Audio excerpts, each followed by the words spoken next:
Good evening, Detroit Lakes. This is the Vikings Territory Breakdown coming to you crystal clear from Minneapolis, or for the most part, Minneapolis. Well, I'm the only one that's in Minneapolis, actually. Minneapolis / the Twin Cities. I am your host, Joe Johnson, owner of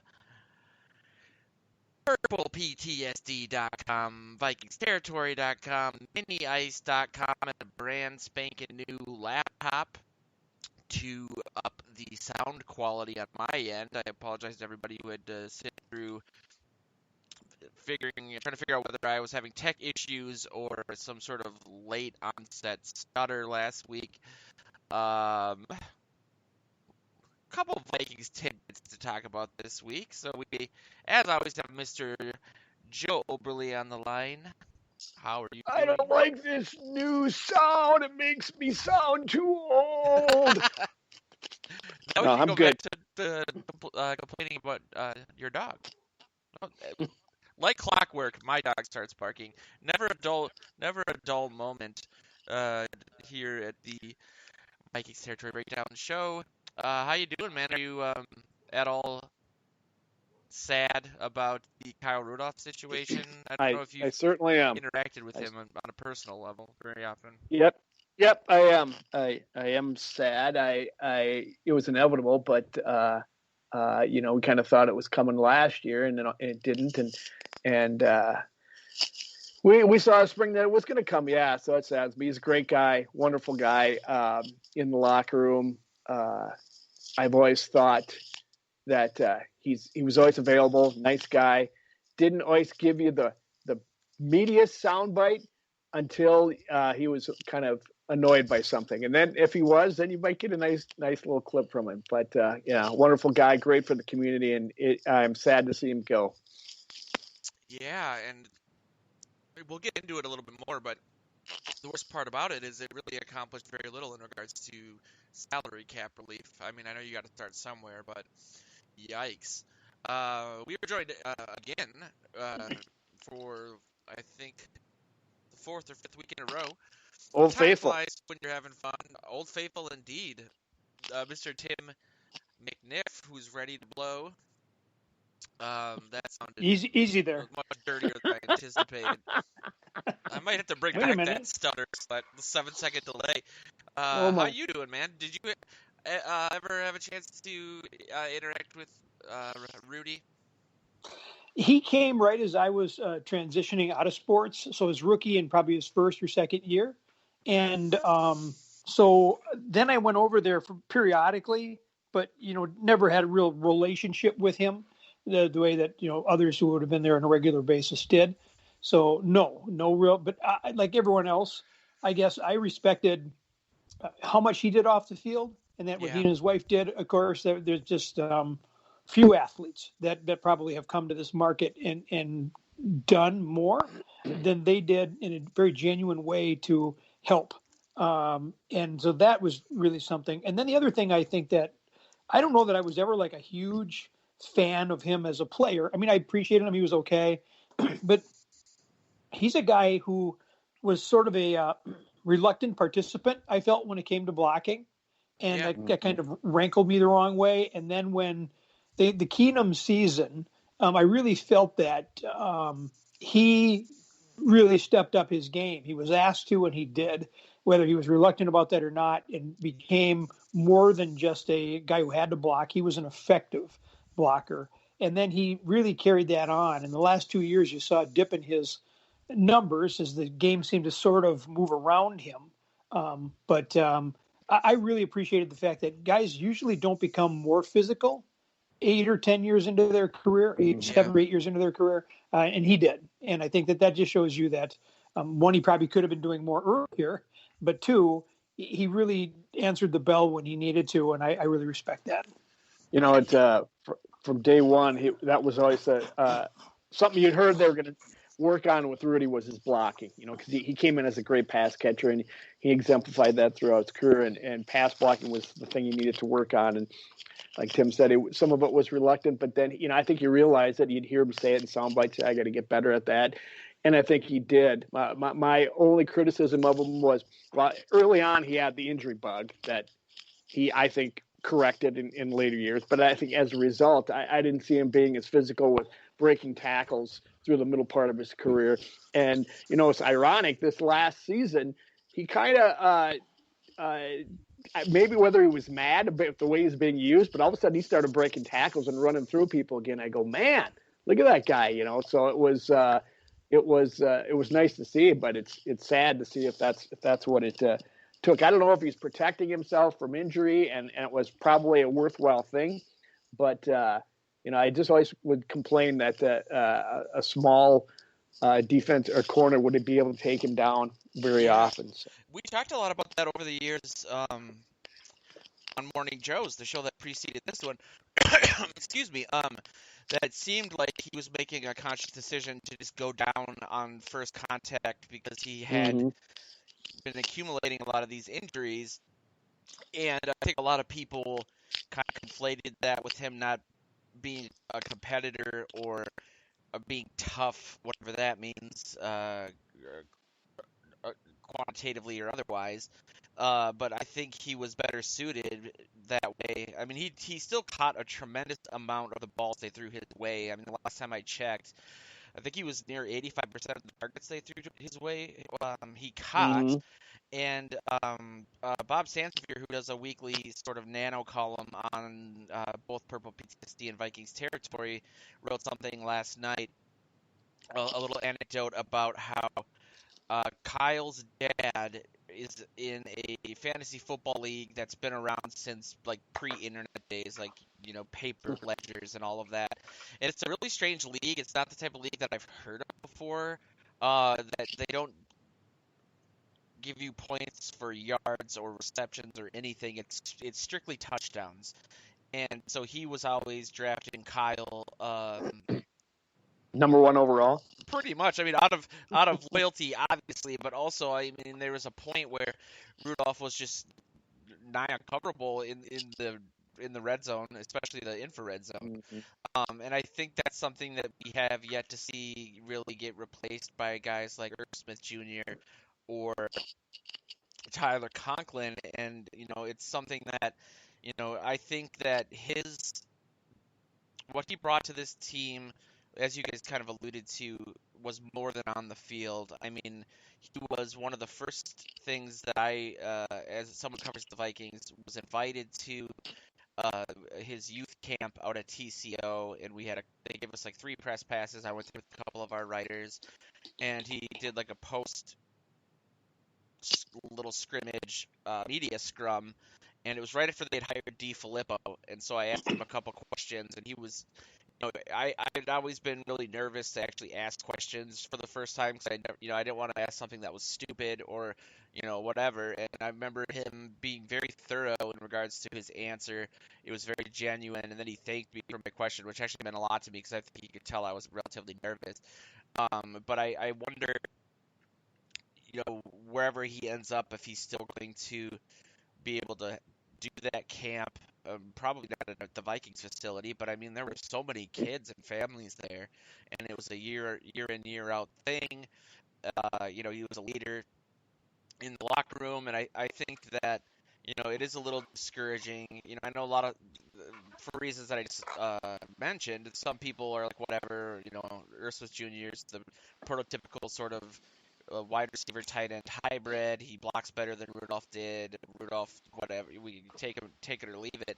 But when you essentially, assuming the cap's going to be about 180.5 million, which I think a lot of people are settling on that number, the Vikings are still, even with that move, I think about $5 or $6 million over the cap, which means that this might be the first of many moves like this that we see in the next couple weeks. I mean, Tim, is that the vibe you're getting, that this is the first, or is this maybe something from an Ngakoue perspective where we thought that was the first trade of many and then nothing happened?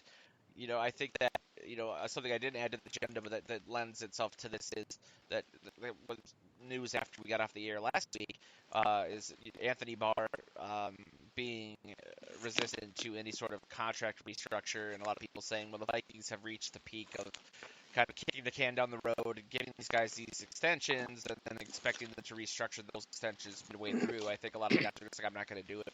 Maybe it's a player empowerment movement side effect. Maybe it isn't. I'm throwing out a lot of different things you can take and run with here, but I have a sense that we're going to see a lot of core players jettisoned here in the next couple weeks. I think league wide.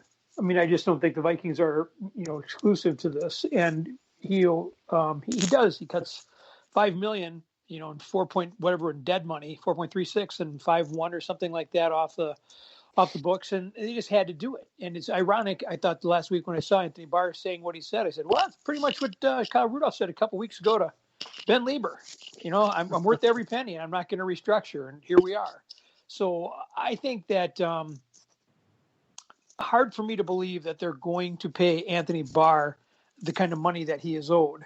So I believe he's the next one, and there may be a restructure. I mean, I understand that they're talking to Harrison Smith about restructuring his contract. I think he will. They always talk to Cousins, and they can take lump sum payouts, so it's not a bad thing for them to take the restructure. I think Dalvin Cook will probably do that same thing. But I think you're looking at Anthony Barr and Harris. The other safety. Who am I thinking of? Anthony Harris. As the two most likely guys, that you got to have in the crosshairs. I think Remmers has to stay. I mean, I just don't, unless they're going to just take a gamble on somebody else being that good who's out there, in a free agent sense as a tackle. Reef, you mean? So yeah. Yeah, Reef. I'm sorry, Riley Reef. Yep, forgive me. Yes, and so I believe he stays, but I could be wrong on that one. If I was, I wouldn't be shocked. I looked at your agenda, Joe, and there was a few of the wish list guys you were talking about potentially coming here that you mentioned, and to me, it all seems kind of moot at this point since they do have so little room. I agree with you. I think we're going to see more names falling before we ever see the Vikings getting in on and making news on anybody new, unfortunately, because and as Tim mentioned, it's going to be league wide. But the thing is, these guys are going to get cut from the other teams probably because they're going to have big cap numbers and they're going to come here looking for money, and or wherever they're going to go. And what are you going to do? There's no room to fit them in. So I just think this is going to be one of the more interesting free agency periods off season because of that fact that you have all these guys that are going to have to take a walk, and they're going to want their money, and they might not. Some of them will get it, some of them won't, and it's going to be fascinating on how it all shakes out there. We've all seen all the quarterback movement going on this spring, or speculation thereof. I think we're going to see that plenty more with the rest of some big name players and big name contracts. Yeah, it's really unfortunate that this. I mean, I'm not taking away from where it came from with COVID being much larger than football, but the timing of it with the Vikings being just over the cap when it feels like lots of teams that are either on the fringe of being a contender or are in that conversation but have cap space a la the Colts have the real gigantic upper hand here in a way that I think we haven't ever really seen in the NFL. I mean, there's going to be so many guys available that are, maybe a little over 30 or are maybe under 30, but just resistant to restructures. I mean, it's going to be, as Tim said, and you said as well, Joe, it's going to be league-wide, and it's going to be crazy. I mean, I don't know how things are going to go with Reef. I think that it's every variable that I look at there really freaks me out because he is probably a little salty in regards to how he was treated before the season started last year. I mean, there was I felt like a week before the kickoff for the regular season and they're trying to get him to basically take this lower amount. And he's in his early 30s, and they're basically like, well, yeah, you can walk, but then you have 10 days to find another job and then acclimate to that line. It just he basically at first resisted it. Then he was like, well, I can ride it out for this year. And the Vikings gambled in that regard, and then Reef had arguably his best year as a pro, at least his best year as a Viking. And so I don't see him taking much of a pay cut, if anything. And I think that the $1 million bonus they gave him, that they didn't technically have to, because he sat out that time, the non-injury related time. Was kind of an olive branch and saying like, "See, we made up for last year, so Yep, I was don't just gonna break say us that. over the coals too much." You know what I mean? But We're nice guys. yeah, you know what I mean.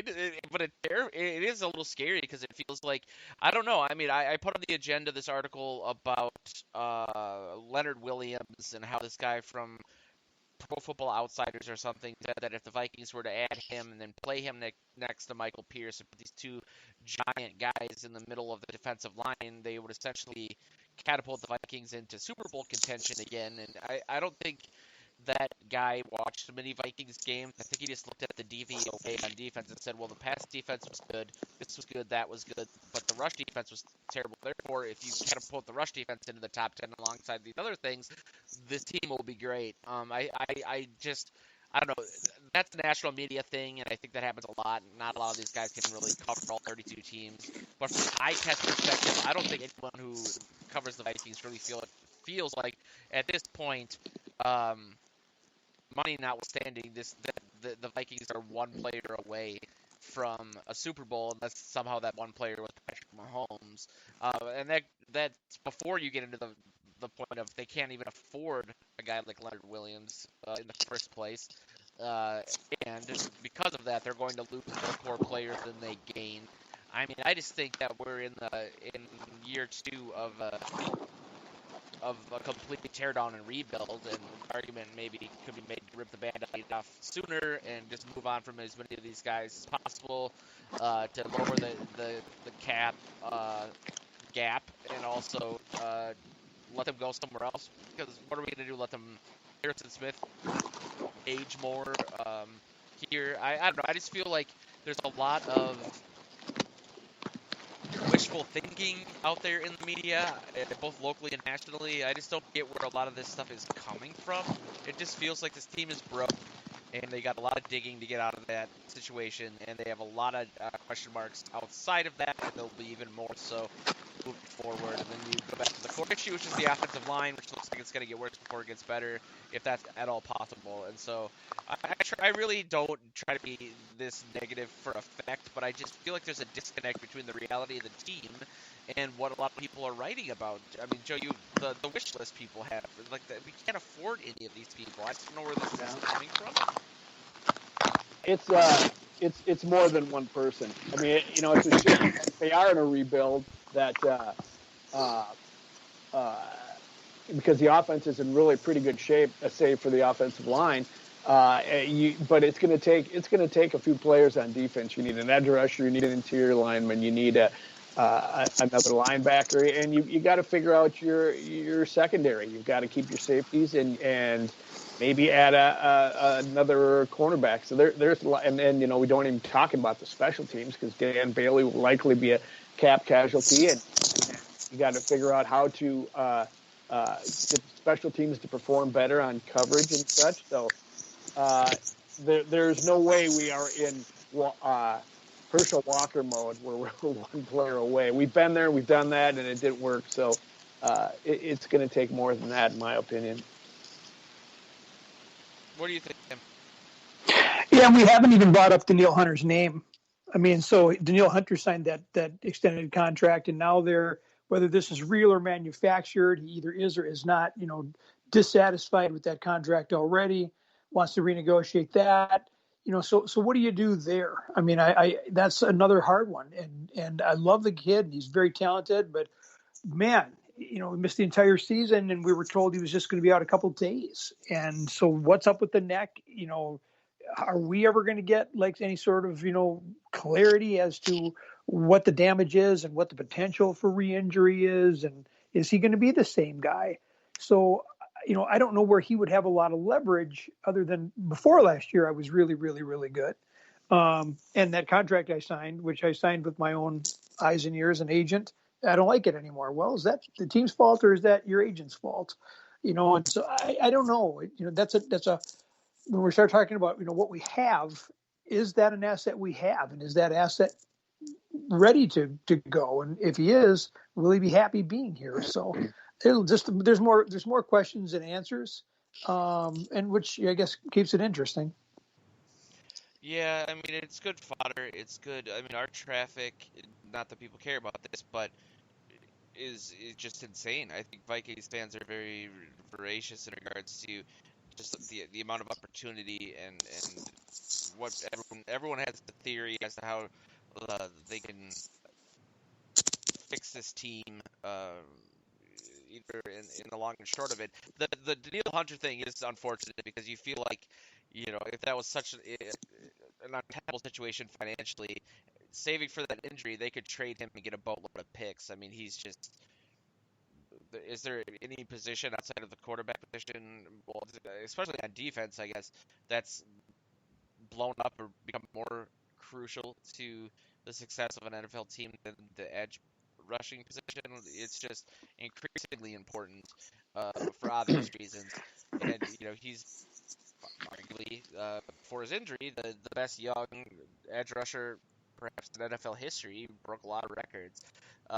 So it's just, yeah, I shudder to think that, again, like the Riley Reeves situation, is you look at that, every single variable in that situation is bad for the Vikings. The injury, his contract, his unhappiness with it. He doesn't have a lot of leverage. To him, he might say, well, this is why I need to make more money year to year, because I could be one play away from never playing again, and that's an argument against franchise, when guys get the franchise tag. Speaking of the franchise tag, then you get into Anthony Harris, who I think a lot of people are kind of presuming will be gone. He didn't have the great year that he did. Not to say that he played poorly, but he wasn't the ball hawk that he was the year before.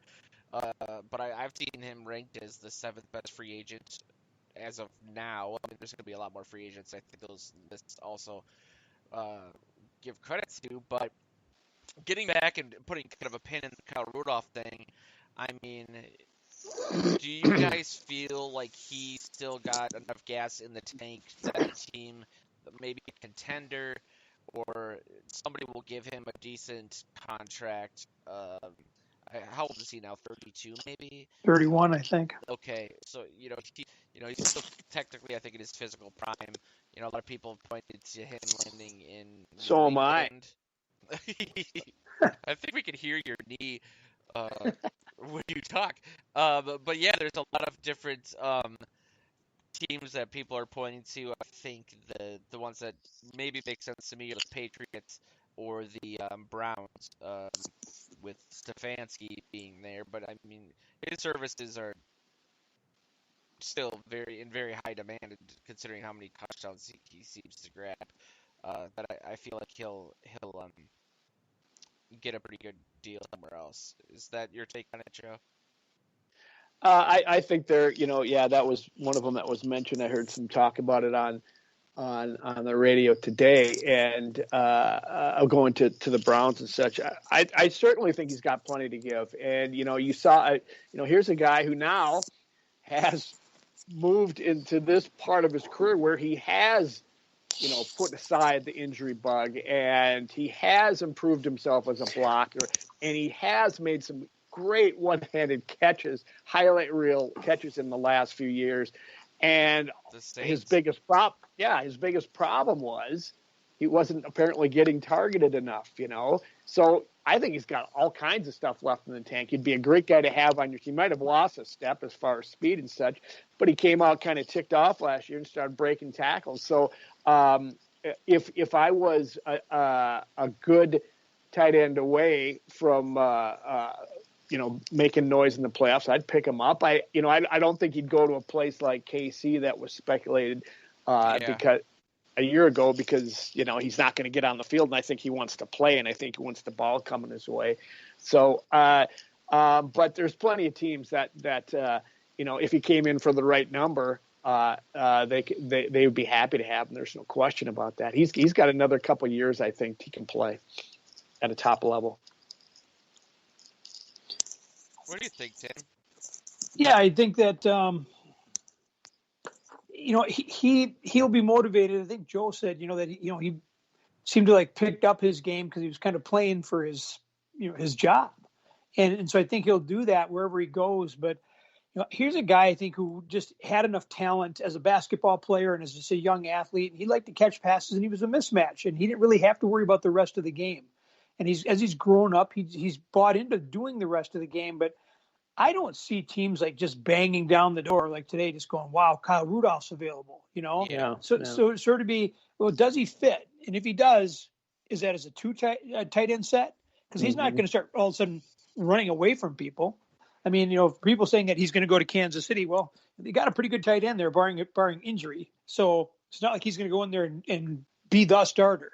So what is the fit? And what is the option? Does he want to win a ring? Does he end up with a team that's maybe a player or two away from it? So it's interesting the criteria they use. I mean, I thought with J.J. Watt, I wasn't like losing sleep over it, but I really was concerned that he was going to maybe take a little less and go to Green Bay. And I felt honestly a little sense of relief when I saw that he had agreed to a contract with Arizona. So, what the priorities are and what is the fit. So I think he'll have options. Financially, I don't think that will ultimately be the driver for him because I just don't think he's going to be pleased with what he gets. Yeah, and there's some reports coming out saying that he wants to go to the Patriots from this morning, and maybe he's thinking in the way that they use tight ends in the past, but I don't feel like the Patriots are near contention right now. But who knows with Belichick and all these available players out there? Maybe he'll put something together that's quasi against league rules. And he is a community man, though, and he was a big Cincinnati guy, and you could see him going back there, and already with roots in that area, maybe that seems real important to him, off the field kind of things. And for me, it would be a shame. I wanted him so bad to win Man of the Year while he was here because I think he was very capable. He was close to a finalist a couple of years ago, I think. Yep. And yeah, I think that's what you're going to see happen. Now he'll go somewhere else and, maybe come in and play really well and get all kinds of attention in a bigger market and maybe he could win the thing, and that would be nice. But I think he'll catch on somewhere, and like Tim says, the right fit and the right money, and he'll get to have his year of Vikings. You could have had this, or like usual. But usually ends up being the case, isn't it? Not just players, but franchises. It's just like we get it. We're cursed. Returning to the Patriots just a minute, Joe. I think they had more players, veterans, choose to sit out last year than any other team. That's true. So it's not like they all of a sudden, Belichick forgot how to coach or they got really bad. But obviously they need a quarterback, so that would be his first question: is, well, who's throwing the ball? And if it's Cincinnati, I mean, all he's got to do is call Mackenzie Alexander and say, how was that? What was that experience all about? What's that organization all about? Because I think he's just, he's got to be looking at it that he's got, less time in front of him than he's got behind him. So if it is to be, playing a specific role for a certain dollar level, then the payoff has to be, can I get a ring? And I think so that's got to be fit in the organization. So I think it's probably, to me, much more likely that he ends up in New England, where he may not know who the quarterback is, versus Cincinnati, where he knows who the quarterback is, but that's been kind of a hot mess for how long? I wonder if Gronk will be back, and I know that Tampa was without Howard, O.J. Howard. O.J. Howard, last season, and he's a stud himself. But if Gronk doesn't come back, and they want to go with the kind of either more two tight end sets, or just a guy who again reliably catches 85% of the balls thrown his way, especially in the end zone, that could be really great. I think so. For Rudolph, I would root for him. I'm not gonna lie. I mean, that would be great to see him win something. I remember. Then you'd have to root for Tom Brady then. So what's up Well, with I that? mean, I always kind of, I don't want to completely ruin any sort of credibility that I have, but I kind of do sometimes, just because I don't know if you guys are aware of this, but he's a Big Ten quarterback, so there's that. Did you see him on James Corden last night? Brady, I did not. Yeah. was he drunk? Well, he talks about it. He was pretty funny. He was asked about throwing the trophy, and he said, Yeah. kind of the star of that whole thing is if you hear right before I throw it, you hear somebody saying, don't, and that's my 8-year-old daughter, Vivi, I think his name is. He goes, so what does the situation tell you when an 8-year-old knows you shouldn't be doing something and you think it's a pretty good idea?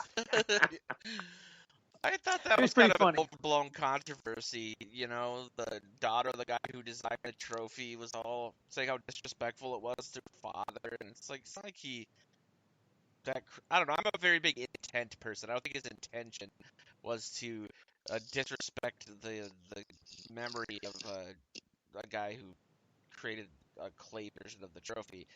I don't know. I think people like the It's shaped like a football. See football, exactly. throw football. Come on. And like when Brady is so Brady that I'm sure that's the first alcohol he's consumed in years. I'm sure his personal trainer made him like sit in a 200-degree sauna for 6 days after that. I It hope it it was an IPA that had kale in it, because then he could probably drink. that yeah, an avocado. It was like nice to see a human side of a guy who just seems not of Yeah, this world in I would agree. lots of And, ways. we say that, but I mean, like, you never hear his teammates complain about him. You know what I mean? They all seem like he's a great guy in the locker room, and yeah, I don't know if it was the first beer he's consumed and whatever, but it was definitely the most. I think it was tequila, Yep. and I liked seeing him get loose and sloppy. You know what I mean? He wasn't driving, and I just think to see him do something like that, I mean, I thought it was hilarious, and it was a completely overblown controversy, but then it makes you think too. What if it was, Patrick Mahomes who had done that? What Yep. if it was, an African American quarterback? Would that Yeah. have been a bigger deal? Did Brady get away with it because he's Tom Brady? Yeah. And yeah, I mean, they're like, the hockey people were like, do you know what happens to the Stanley Cup? I know. Uh, there's so much like the Oh man. remnants of alcohol in that. Also, I noticed I've seen the Stanley Cup in person a few times, and I was surprised at how many typos were on it and like names that were just crossed out. It's Maybe all I'm those just French Canadians from way yeah, back it when. has to be. Um, that is side note the best sports trophy in my opinion. The Stanley Cup. It's so No cool. question. Yeah. But yeah, Yeah. I mean, good. I hope Rudolph finds a place where he can, get the maybe some more accolades on that side of it. Joe, as you alluded to, I mean, I know there was a huge push from the fan and the media community here for him to win the Walter Payton Man of the Year award a couple years ago, and I was really surprised he didn't because there was such a gigantic push by everybody for him Yeah. to do that. But for the They put Vikings, I that, mean, excuse me, Joe, they put up that video, Dear Kyle. I mean, and people were Hmm. reposting that with his move last night. And yeah, I mean, if you just feel like you want a good cry, just yeah, watch Dear Kyle. Right. That doesn't yeah. do it.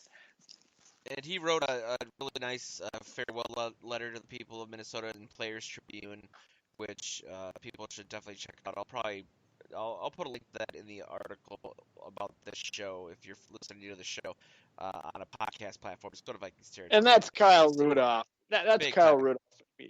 Coming through there. I mean, we heard all this talk about the podcast with Ben Lieber where he was out. He was probably a little raw from news coming down that he might not be back, or they were in negotiations or whatever caused that. And that's Kyle too. But I think this thing that he put out about how much he loves this place, and that's really who that guy is, and he's a genuine dude. So we'll miss him. I certainly will. And how do you guys feel about the future of the position as it stands right now? I mean, I feel like they had a really good 1-2 punch with Irv Smith and Rudolph. One was more traditional. I wanted to say more of a physical tight end because that's just the way that he played. Rudolph wasn't getting a lot of separation, but he also wasn't like a prototypical physical tight end. But you guys get what I mean. Irv Smith Jr. is a little more of a wide receiver, can kind of beat you over the top. But I think that everybody always says that, Joe. But when does he do it? okay. I mean, is the issue Irv Smith's, or is the issue with the way they've used him? Because he is, for what they used him, a draft pick on him and everything. Have you seen the payoff for that? I was going to yes. Okay, so was going to be real kind of my 2 cents on it. I know he had a couple quote unquote breakout games this year, but he was a second round pick, right? I think that's correct. Yeah, I think so.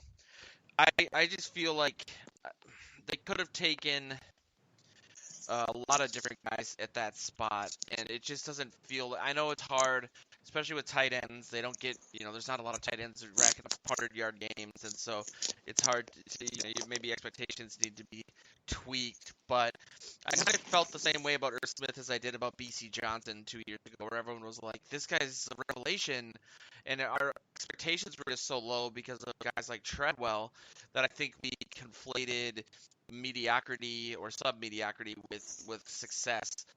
And so I am just not 100% sold that